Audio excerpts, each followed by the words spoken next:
Hi everybody, day 43, Monday 22nd of June.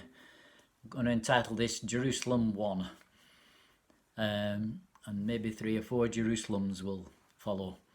Not sure, but so. But just get to get into context what's going to happen, this traumatic thing that's going to happen to me in these next few days. I just want to remind you that it's mid-80s. There's some nice things happening in the spiritual realm back in Royton, but there's also some grotty stuff as well. And there's me with this brittle voice that people are delighting to not like what I'm saying. And each time somebody says they don't like what I'm saying, I'm okay. I'm strong enough to handle that. But it's like as if it goes through me and lands on Janet, and Janet's being crushed by it. So that's the reason why I need to be made a new husband. Something's got to move to so that Janet isn't completely left behind and crushed, kind of thing. And there was another little incident in Galilee that I should record because it comes into the story a bit later on. There was a little chapel, massive, great big window, just right on the beach. It wasn't a beach, just right on the shoreline of the Galilee of the lake.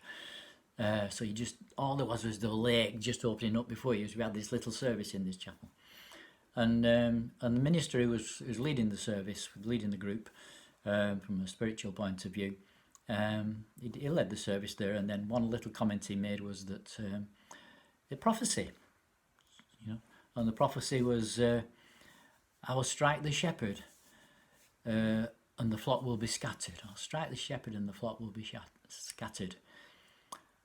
And we all looked around and said, "Who's that for somebody?" But in my mind, I thought, actually, that's for you. Didn't know what it meant, but I thought it's for you, that. And then we left there, and we went to. We were on the bus. We're off on the way to Jerusalem, and they go from from the town where we were down to the River Jordan. We're going to go down the Jordan Valley, and then turn right to up to Jerusalem. So we hit the Jordan Valley, and they pulled in at a spot where they said John the Baptist did a lot of baptizing. So we all went down to the river and had another little bit of a sort of prayer timey thing there, or meditation type thing. And the minister had asked me if I would like to close the thing in prayer, So in my prayer, I made reference to what happened when Jesus was baptized, that a dove came from heaven, and it said that heaven was torn open and this dove came down and landed on the Lord Jesus Christ, and made reference to this heaven being torn open.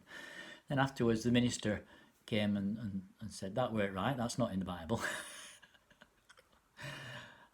Well, I can find it is. Well, I'm telling you it's not, Anyway, so that was that's a word on me that was coming on me, and my wife wasn't anywhere around. And so we set off down the Jordan Valley. And one of the things that I was thinking, I've thought of it for a long time about Israel, is it's supposed to be the land flowing with milk and honey. That's where they came out of Egypt to go into. And yet everywhere you looked, it was dry and barren and desert-like, And just as I was thinking that, as we were driving down the valley, the guide that we had with us, a guy called Elijah, chirped up over the microphone that this is the most fertile soil in the world. It's just that it's not getting a lot of rain, And so they'd begun to irrigate it, and when they let the water irrigate, harvest time, they had incredible crops. But at that moment in time, when you looked out the window, it looked like a desert. And so we made our way to Jerusalem. As I say, we went down that road, turned right, and as we're driving down that road, I'm still a little bit peeved, not getting anywhere near this minister that I wanted to get some input from, and sitting next to this nice young man, but not spirit filled or anything. I weren't going to learn a lot from it. Except I had to learn a little bit of patience and a little bit of kindness and stuff. So we had a nice time together, really.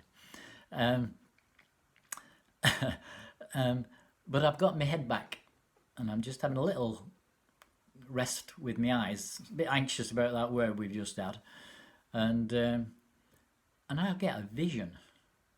There's a vision quite close to me of a head about this size, and it's green, and it's very pleasant looking. Can't remember what the hairstyle or anything was, but the face was a very pleasant, round, chubby, rounded, featured face. And I thought, no, don't panic. Just keep looking at it, So I looked at it for a bit, and then it was that it was green that caused me to, what's it doing being green? I think I got myself mixed up with red. You see, like as if it were red, it would be the devil, wouldn't it? You know what I mean? So I pulled away from it and I let it go. I blinked my eyes and let the vision go. And later on, I came to think that was the vision of an angel that had it were green because it was the angel that had the responsibility for the fertility of the land of Israel.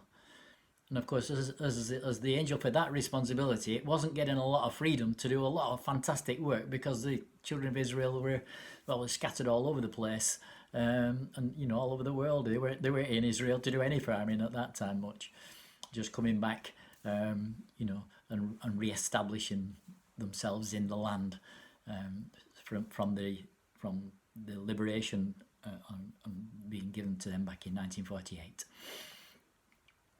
So I pulled away from that, and then we proceeded to go to Jerusalem, and we ended up in a kibbutz. We stayed in a kibbutz at that time. They had a hotel in a kibbutz, so the kibbutz system was a great way of revenue. They had a manufacturing side, they had an agricultural side, and they had a hotel. They had a leisure side, so they made a lot of money. It was a great way of being, and they populate and they demand it with volunteers, so they know what they're doing, those guys, don't they? Okay. More tomorrow. I'll see you then. Bye. Thanks for listening again.